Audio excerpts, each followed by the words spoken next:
Yeah. It's all about the way you think about money and how you see it. You use it as a tool and not as a thing that defines you. When you go and look at money as it defines you, that I have to make this certain amount to be something, to be someone, then you will always end up working for money. But when you look at it as a tool to help you buy your freedom back, help you buy your time back, so you can do what you really want to do, only then you will make the necessary sacrifices, because you know it's only temporary. It's only for a set amount of time. It's only for a season. Then I'm going to be sacrificing this. But after this season is over and all the sacrifice pays off, I can live how I truly desire. Truly desire. Yep. Yep. Truly. That's the truth, though. And so many people don't listen. Let me say this: it's not easy to sacrifice. No, it's not. But over time, once you understand the end goal, it becomes easy. Like now, it's easy for me.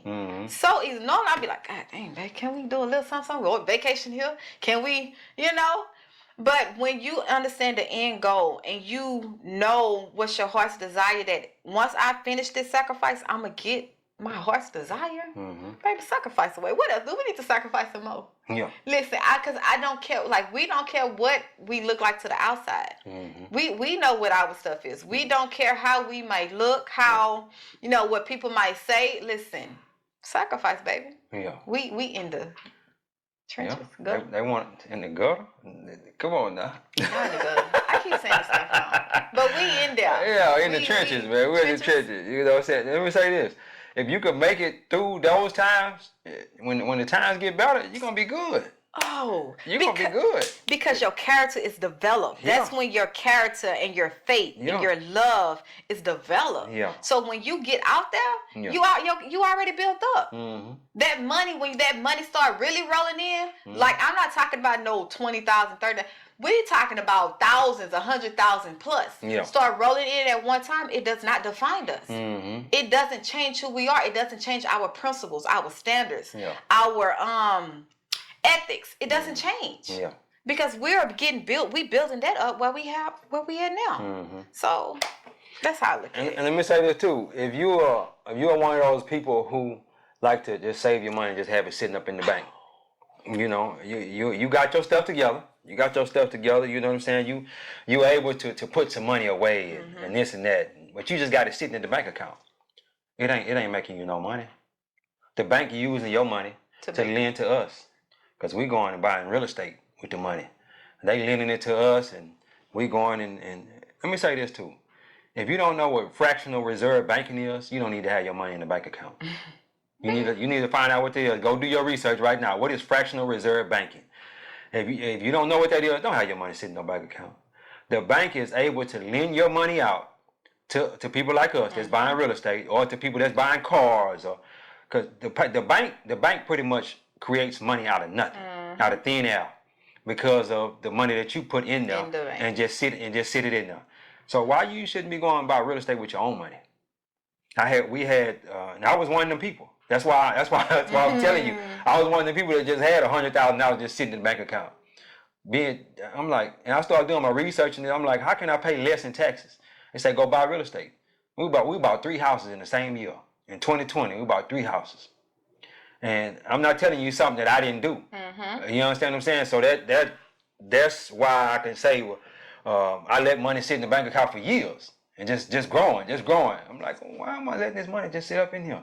And when I told her, she thought I was crazy. You know what I'm saying? Like, oh no, you gonna go take all the money we got, just go buy 3 houses? But that's what we did. That's what we did, yeah. We did that. And I can't tell you that one of the tenants in there, been in there ever since we got the house. And they ain't moved out, and that money comes every month. They got a little pinch there, I think around when when COVID hit and they wasn't able to go to work.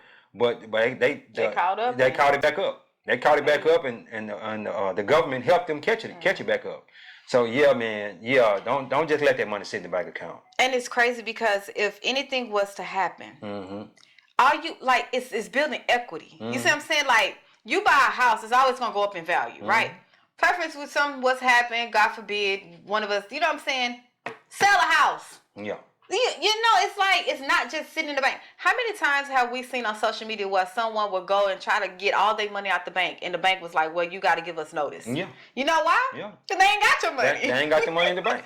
They don't got They it. only keep so much money in reserves in the bank. Yes, for the day-to-day operations. For the day-to-day operations, for people that come in there and get money. When you take your money to the bank, let's say you go take $100,000 to the bank, they immediately start lending that money out. They lend it out, or they send it to their bank. They have a bank also now. So they send it to their bank or lend the money out. So they'll take that $100,000 you gave them, go take it to the bank, and they got it in the books as you got the $100,000 in the bank. But you don't have that $100,000 ain't there at the bank. You can't just go back that same day and say, I need that $100,000 back. No. No, I changed my mind. You got to give us 5 to 7 days to get that money back to you. They don't have it there. They done lent it out. And they done lent it out, your money out, Yeah. at a 10% high interest rate, Yep. and only giving you Sometimes more. It all depends on the person's credit score. And they only giving you 4%. Yeah.